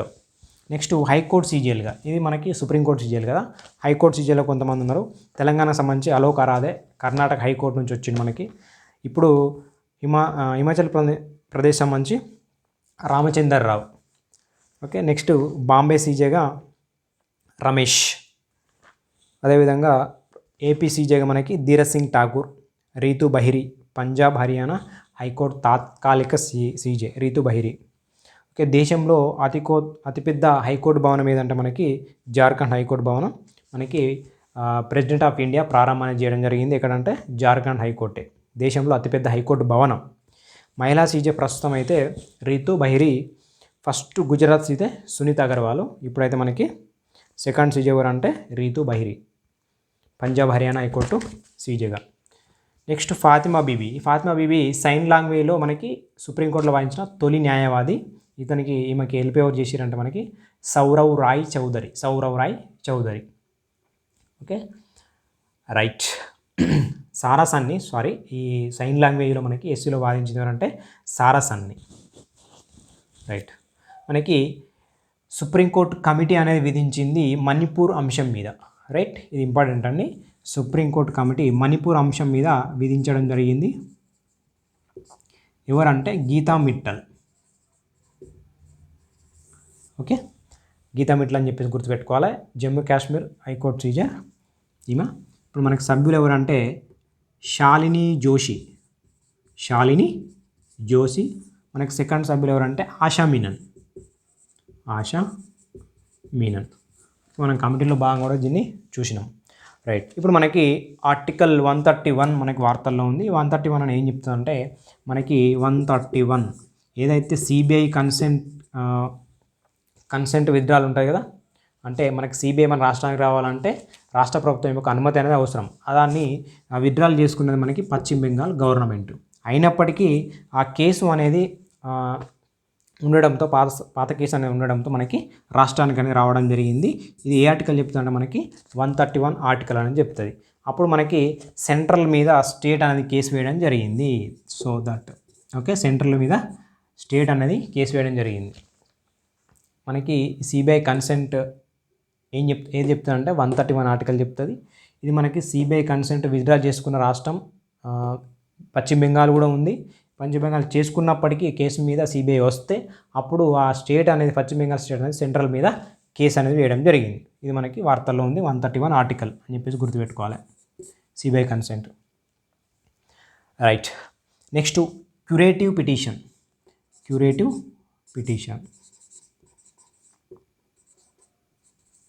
ఈ క్యూరేటివ్ పిటిషన్ అనేది మనకి 137 ఆర్టికల్ మనకి ఏం చెప్తుందంటే ఎక్స్ప్లెయిన్ చేస్తుంది. ఎగ్జాక్ట్గా ఇక్కడ లేదు అంటే ఎగ్జాక్ట్గా ఈ చెప్పదు కానీ ఇండైరెక్ట్గా మనకి దీంట్లో ఎక్స్ప్లెయిన్ చేస్తుంది 137 ఆర్టికల్ భాగంగా క్యూరేటివ్ పిటిషన్ గురించి. దీనికి సంబంధించిన ఆ కేసు ఏంటంటే రూపా అశోక్ వర్సెస్ హుర్రే అశోక్ 2002 సంబంధించిన కేసు మనకి క్యూరేటివ్ పిటిషన్ గురించి చెప్తుంది. అయితే మనకి ఇక్కడ ఏం జరిగిందంటే భోపాల్ గ్యాస్ ట్రాజెడీ ఏదైతే ఉందో నష్టపరిహారంపై కేసు వేస్తే క్యూరేటివ్ పిటిషన్ను ఎస్సీ అనేది తిరస్కరించింది. సుప్రీంకోర్టు అనేది తిరస్కరణ చేయడం జరిగింది కాబట్టి మనకి వార్తల్లో ఉంది. ఎందుకు అంటే ఈ యూనియన్ కార్బైడ్ కంపెనీ అనేది ప్రస్తుతానికి డవ్ కంపెనీలకి చేంజ్ అయిపోయింది. దాని తర్వాత ఈ మిథైల్ ఐసోసైనైడ్ ఏదైతే ఉందో దానికి సంబంధించి కంపెనీ అనేది రీసెంట్గా వేరే దానికి ప్రోడక్ట్ డవ్ కంపెనీగా చేంజ్ చేయడం జరిగింది కాబట్టి మనకి దీని మీద కేసు అనేది గౌట్ అనేది వేయడం జరిగింది. రైట్. గవర్నమెంట్ కేసు వేయడం జరిగింది ఈ కంపెనీ మీద, భూపాల్ గ్యాస్ ట్రాజెడీ. నెక్స్ట్ మనకు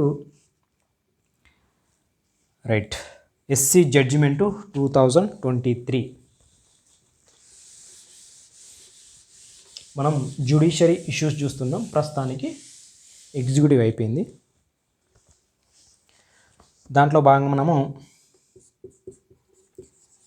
ఇన్రే ఆర్టికల్ 370 అనేది మనకు జమ్మూ కాశ్మీర్ స్టేట్ గురించి 370 ఆర్టికల్ చెప్తుంది. ఇక్కడ ఏం చెప్తుందంటే జమ్మూ కాశ్మీర్కి సంబంధించి సార్వభౌమత్వం లేదు, కేవలం అది పార్ట్ ఆఫ్ ద ఇండియన్, ఈ జమ్మూ కాశ్మీర్ అనేది పార్ట్ ఆఫ్ ద ఇండియా అని చెప్పేసి మనకి 370 ఆర్టికల్ మనకి చెప్తుంది. అదేవిధంగా 371A నుంచి 371J వరకు మనకి అసిమెట్రిక్ ఫెడరేషన్ అంటే నాట్ సావర్నిటీ కాదు, అంటే జమ్మూ కాశ్మీర్కి సొంత సార్వభౌమత్వం లేదు అని చెప్పేసి మనకి ఈ ఆర్టికల్ చెప్తుంది. ఓకే, ఇది ఏంటంటే టెంపరరీ అండ్ ట్రాన్సిషన్ ప్రొవిజన్స్ అని చెప్పేసి. అదేవిధంగా జమ్మూ కాశ్మీర్ రీఆర్గనైజేషన్ యాక్ట్ 2019ని కూడా మనకి ఇటీవల ఎస్సీ అనేది అంటే సుప్రీంకోర్టు సమర్థించిందని చెప్పేసి కూడా మనం మాట్లాడినాం. రైట్. అదేవిధంగా జమ్మూ కాశ్మీర్కి మనకి రాష్ట్ర హోదా పునరుద్ధరణ చెల్లింపని చెప్పేసి ఇప్పుడు 2024 సెప్టెంబర్ 30 లోపే మనకి రాష్ట్ర హోదా అనేది కల్పించాలి, అదేవిధంగా ఎన్నికలు జరపాలని చెప్పేసి చెప్పడం జరిగింది ఈ in re article of 370 judgment. Right. Truth and reconciliation committee కూడా ఎస్కే కౌల్ సూచన మేరకి చేయడం జరిగింది. అదేవిధంగా very important case Anoop Baranwal versus union of India. ఇది మనకు సిఈసి గురించి మాట్లాడుతుంది. Anoop Baranwal versus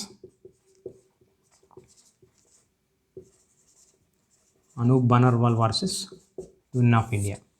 right. ఇక్కడ ఏం చెప్తా అంటే మనకి ఈ Anoop Baranwal versus union of India మనకి ఒక ప్యానల్ని సజెస్ట్ చేసింది ఈసీ అండ్ సిఈసి ఎన్నికకి. మనకి ప్రధానమంత్రి ఉంటాడు, అదేవిధంగా సిజేఐ ఉంటాడు, అదేవిధంగా లోక్సభ అపోజిషన్ లీడరు ఉంటారు ఈ కమిటీలో. రైట్. అంటే ఒక ప్యానల్లో.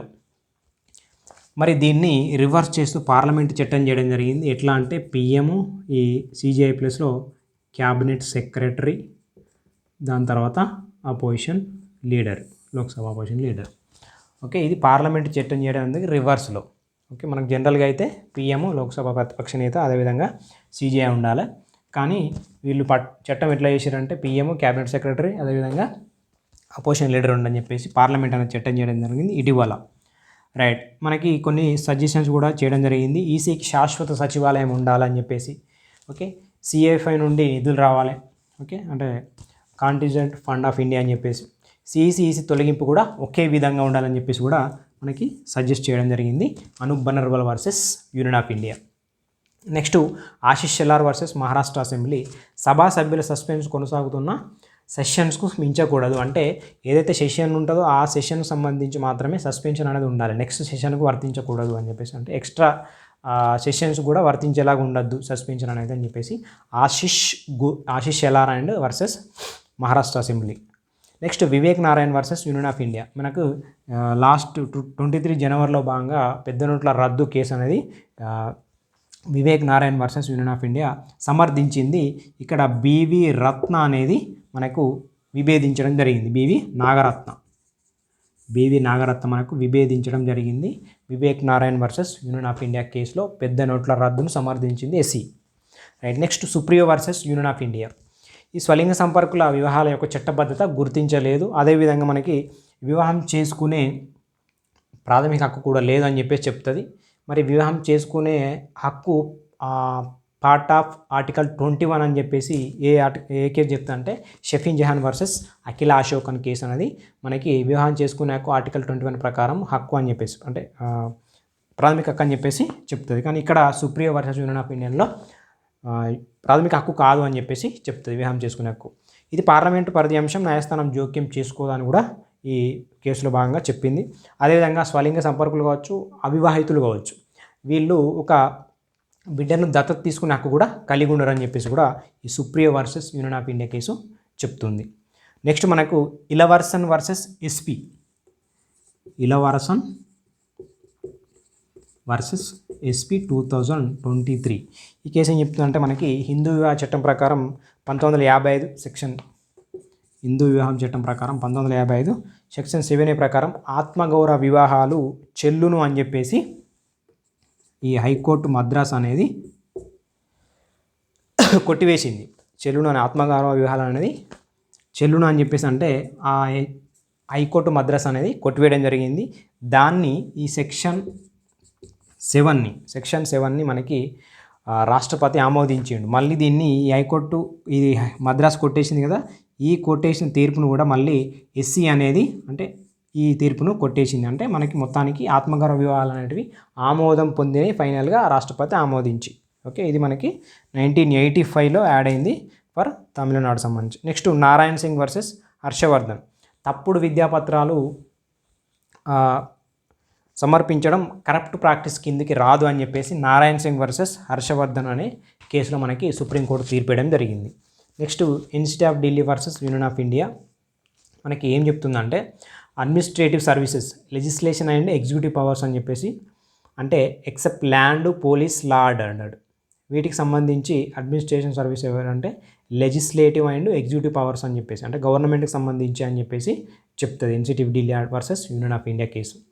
దీంట్లో భాగంగా democracy federal structure part of BSD అంటే బేసిక్ స్ట్రక్చర్ ఆఫ్ డాక్టరీ అని చెప్పేసి చెప్తుంది. ఇది మనకి ట్రిపుల్ చైన్ ఆఫ్ అకౌంటబిలిటీ అనేది కలిగి ఉంటుంది. అంటే ఇవి మనకి అంశాలు అడ్మినిస్ట్రేటివ్ సర్వీసెస్ కావచ్చు, democratic federal structure of part of BSD అని చెప్పేసి కావచ్చు, ఈ కేసులో మనకి వివరించడం జరిగింది. ఈ ట్రిపుల్ చైన్ ఆఫ్ అకౌంటబిలిటీ అంటే మనకి జనరల్గా ట్రిపుల్ చైన్స్ అంటే బ్యూరోక్రాట్స్ ఉంటారు, ఆఫీసర్స్ ఏం చేస్తారంటే మనకి మినిస్ట్రీకి రెస్పాన్సిబిలిటీ వరిస్తారు. ఆ మినిస్ట్రీస్ ఎవరికి రెస్పాన్సిబిలిటీస్ అంటే లెజిస్లేషన్కి రెస్పాన్సిబిలిటీ వరిస్తారు. ఈ లెజిస్లేచర్ ఎవరికి రెస్పాన్సిబుల్ అంటే ఎలక్టోరల్స్కి వారు ఆఫీసర్స్ ఏమో మినిస్టర్స్ రెస్పాన్సిబిలిటీ అయితే మినిస్టర్స్ ఏమో లెజిస్లేషన్స్కు, అదేవిధంగా ఈ లెజిస్లేషన్స్ ఏమో ఎలక్టోరల్స్కి అంటే మనకి ఓటర్లకి ఓకే రెస్పాన్సిబిలిటీ వహించాల్సి ఉంటుంది. దీన్ని ట్రిపుల్ చైన్ అని చెప్పేసి అంటాం, triple chain of accountability. Okay, ఇది నెక్స్ట్ మనకు constitutional bodies.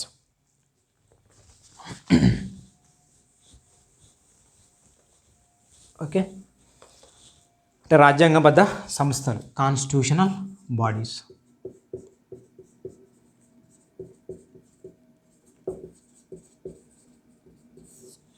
Okay, constitutional bodies వచ్చేసి ఫస్ట్ మనకు election commission of India ECI.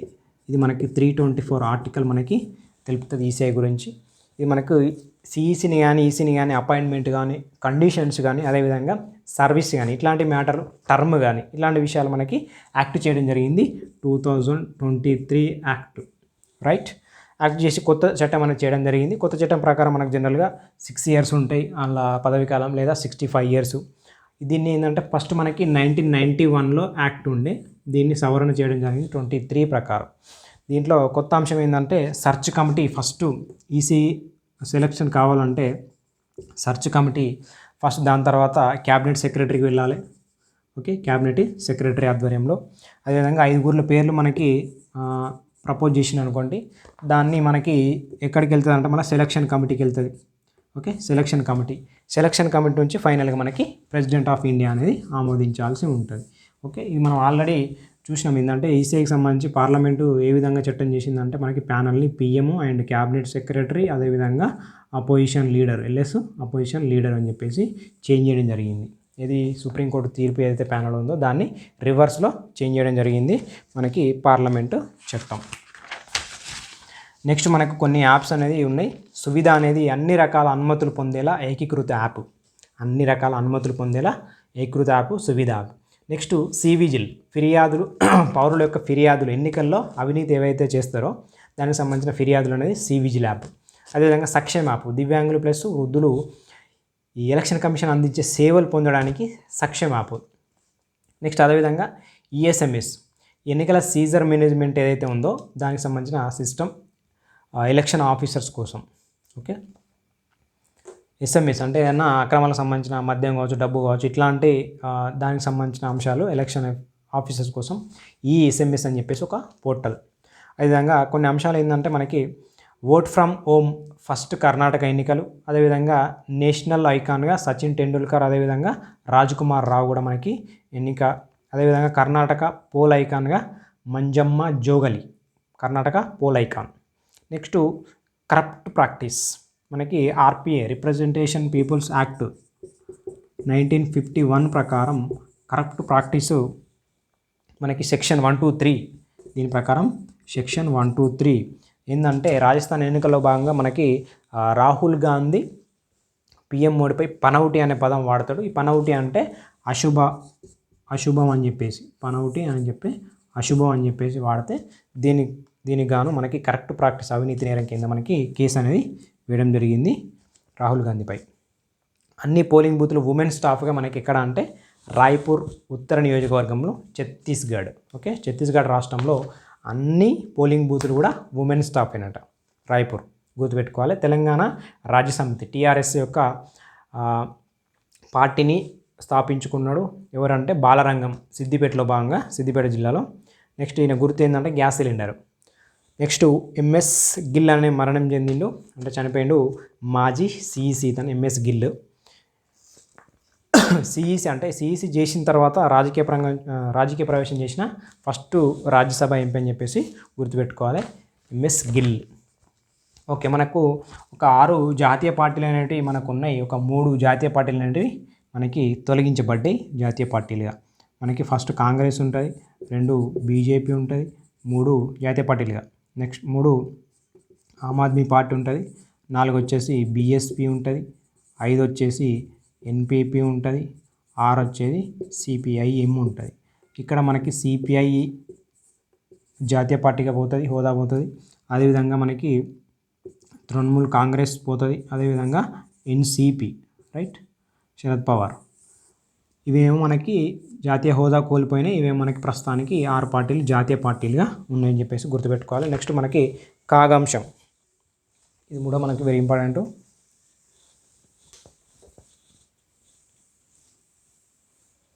Okay, ఇక్కడ మనకు జ్యుడిషియరీ అయిపోయింది, కాన్స్టిట్యూషన్ బాడీ చూస్తున్నాం. మనకి కాగ్ అనేది 148 ఆర్టికల్ చెప్తుంది. ఫస్ట్ మన కాగ్ ఎవరంటే గిరీష్ చంద్ర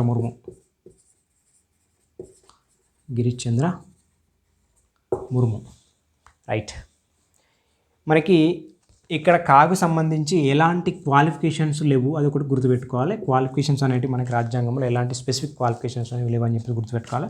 మరి కాగు ఎందుకు వార్తల్లో ఉందంటే మనకి గిరీష్ చంద్ర ముర్ము అనేటైనా మనకి యుఎన్ఓ ప్యానల్ ఆఫ్ ఎలక్టోరల్ ఆడిటర్గా 2024కి వైస్ చైర్మన్గా ఎన్నికైంది. అదేవిధంగా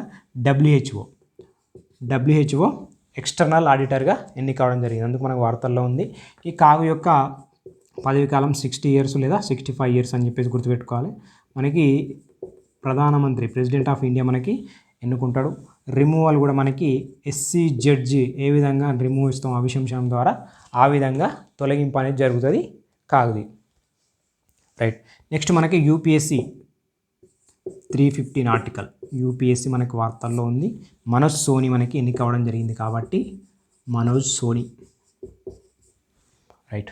అపాయింట్మెంట్ ఎవరితోనైతారంటే ఈ యూపీఎస్సీ చైర్మన్ మనకి ప్రెసిడెంట్ ఆఫ్ ఇండియానే. అదేవిధంగా పదవి కాలం కూడా 6 లేదా 65 ఇయర్స్. మనకి conditions of service not mentioned, decide by ప్రధానమంత్రి మన ప్రెసిడెంట్ ఆఫ్ ఇండియానే. రిమూవ్డ్ కూడా మనకి ప్రెసిడెంట్ ఆఫ్ ఇండియానే ఎస్సీ ఎంక్వైరీతోని, సుప్రీంకోర్టు ఎంక్వైరీతోని. అదేవిధంగా నో పోస్ట్ రిటైర్మెంట్ ఎంప్లాయ్మెంట్, అంటే ఎప్పుడైతే పదవీ విరమణ చెందుతారో దాని తర్వాత మనకి మళ్ళీ పోస్ట్ అనేది ఉండదు, అంటే చేయరాదు. నెక్స్ట్ మనకు నేషనల్ కమిషన్ ఫర్ ఎస్సీ మనకి ఎవరైతే విజయ్ సాంప్లా ఉన్నాడు కదా, రాజీనామా చేయడం జరిగింది. విజయ్ సాంప్లా మనకి 338 ఆర్టికల్. అదేవిధంగా నేషనల్ ఎస్టీ కమిషన్ 338 ఏ ఆర్టికల్ మనం డివైడ్ చేసుకుంటాం. ఫస్ట్ 338 ఉంటుంది. ఇది ఎస్టీ కమిషన్ చైర్మన్ కూడా మనకి హర్ష చౌహాన్ కూడా మనకి రాజీనామా చేయడం జరిగింది. అందుకు మనకు వార్తల్లో ఉంది ఎస్టీ కమిషన్, ఎస్సీ కమిషన్ రెండు కూడా. రైట్. నెక్స్ట్ మనకు statutory bodies. Okay, statutory bodies.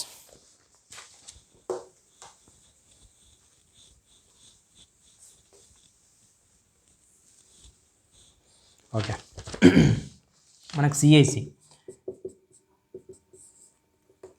అంటే చీఫ్ ఇన్ఫర్మేషన్ కమిషను. ఇది మనకు ఆర్టీఐ 2005 ఉంది కదా, ఆర్టీఐ యాక్ట్ 2005 ఉంది కదా, దాని ప్రకారం ఏర్పడుతుంది. ప్యానల్ మనకి ఎవరు ఉంటారంటే పిఎం అండ్ క్యాబినెట్ మంత్రి, అదేవిధంగా Lok Sabha cabinet secretary. Okay, Lok Sabha ప్రతిపక్ష నేత. మనకి సిఐసిగా హీరాలాల్ సమారియా తొలి దళిత వ్యక్తి, రాజస్థాన్ సంబంధించిన ఆయన. ప్రమాణ స్వీకారం ఎవరు చేపిస్తారంటే మనకి పిఓఐ చేపిస్తాడు, అంటే ప్రెసిడెంట్ ఆఫ్ ఇండియా. ఎవరు మనకి హీరాలాల్ సమారియా అని చెప్పేసి గుర్తుపెట్టుకోవాలి. ఓకే, దీంట్లో మళ్ళీ సమాచార కమిషనర్గా ఎవరు అంటే ఆనంది రామలింగం, అదేవిధంగా 2 Vinod Tiwari. Okay, next RTI act 2005 నుండి మనకి మినహాయింపు పొందింది సెట్ ఇన్ సంస్థ. సెట్ ఇన్ అంటే మనకి central emergency response team in India. దీంతో మనకి కంప్లీట్గా 26+27 మొత్తానికి 27 సంస్థలు మనకి ఆర్టీఐ నుంచి మినహాయింపు అనేది పొందిన ప్రస్తుతానికి అని చెప్పేసి గుర్తుపెట్టుకోవాలి. ఇది సెట్ ఇన్ అని చెప్పేసి గుర్తుపెట్టుకోవాలి. ఇది మనకి ఐటీ రూల్స్ 21 ప్రకారం. Next TRAI, telecom regulatory authority act 1997 అని చెప్పేసి గుర్తుపెట్టుకోవాలి. 1997. ఇదేమో 2005. ఓకే, ఆర్టీఐ ఏమో 2005 మళ్ళీ. ఈ ట్రాయ్ అనేది మనకి ఎందుకు వార్తల్లో ఉందంటే ఈ ఓటీటీని మనకి ప్లాట్ఫామ్స్ ఉన్నాయి కదా, అవి మనకి ట్రాయ్ పరిధిలోకి రావు అనేసి తీర్పిచ్చింది. అందుకోసం మనకి వార్తల్లో ఉంది. ఐటీ రూల్స్ 2021 ప్రకారం ministry of electronic information technology మాత్రమే నియంత్రిస్తుంది అని చెప్పేసి గుర్తుపెట్టుకోవాలి. ఏది దీనికి సంబంధించి, ట్రాయ్కి సంబంధించి. నెక్స్ట్ సివిసి మనకు 1966లో 1964లో ఏర్పడుతుంది. 1984లో మనకు ఆర్డర్స్ అనేది ఇష్యూ చేస్తుంది. 2003లో మనకి చట్టం చేయడం జరుగుతుంది సివిసికి సంబంధించి. స్టాట్యుటరీ బాడీస్ కదా మనం చదివేది, చట్టబద్ధ సంస్థలు కదా. రైట్. దీని చైర్మన్ ఎవరంటే ప్రవీణ్ కుమార్ శ్రీవాస్తవ ఎన్నిక అవ్వడం జరిగింది. ప్రవీణ్ కుమార్ శ్రీవాస్తవ.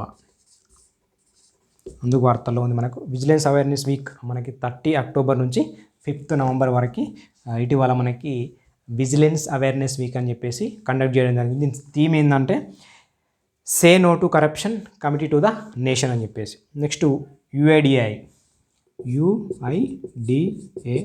ఆధార్ సంబంధించి. రైట్. ఆధార్ యాక్ట్ 2016 అని చెప్పేసి గుర్తుపెట్టుకోవాలి. ఆధార్ యాక్ట్ 2016. మనకి తాత్కాలిక చైర్మన్గా నీలకంఠ మిశ్రా, సీఈఓ ఏమో అమితాబ్ అగర్వాల్. నీలకంఠ మిశ్రా, సిఓ అమితాబ్ అగర్వాల్ అని చెప్పి గుర్తుపెట్టుకోవాలి. మనకి యుఐడిఏఐ 2016, సివిసిదేమో 2000. ఇది మనకి సివిసి అనేది మనకి సంతానం కమిటీ సిఫార్సు మేరకు ఏర్పడుతుంది, అదొకటి గుర్తుపెట్టుకోవాలి point. Next NGT act 2010 Prakash Srivastava chairperson.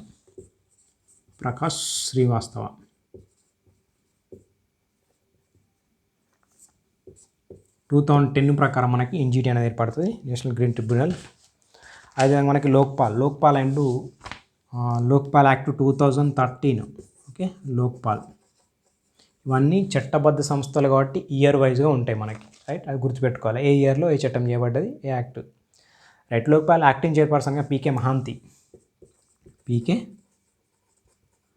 అని చెప్పేసి గుర్తుపెట్టుకోవాలి. లోక్పాల్ సభ్యుల శోధన కమిటీ చైర్పర్సన్ రంజన్ ప్రకాష్ దేశాయ్, ఇది కూడా గుర్తుపెట్టుకోవాలి. ఎవరు? లోక్పాల్ సభ్యుల శోధన committee chairperson Ranjan Prakash Desai. Next other bodies అంటే మనకి సిబిఐ. సిబిఐ జనరల్గా చట్టబద్ధ సంస్థ కాదు, అంటే ఇప్పుడు మనం చూసేది నాన్ స్టాట్యుటరీ బాడీస్. సిబిఐ అనేది కాన్స్టిట్యూషనల్ బాడీ కాదు, అదేవిధంగా స్టాట్యుటరీ బాడీ కూడా కాదు. సిబిఐ అదర్ బాడీస్ అన్నాం. ఈ సిబిఐ అనేది మనకు 1963లో సంతానం కమిటీ సిఫార్సు మేరకు వస్తుంది. డైరెక్టర్ ఎవరంటే ప్రవీణ్ సూద్. ప్రవీణ్ సూద్. ఇక్కడ కూడా మనకి ప్యానల్ ఎట్లా ఉంటుందంటే పిఎం, సిజేఐ, అదేవిధంగా లోక్సభ ఆపోజిషన్ లీడర్, రైట్. ఇక్కడ మనకి ఇది ఏ మినిస్ట్రీ కిందికి వస్తుందంటే department of personnel and training, దీని కిందకి వస్తుంది.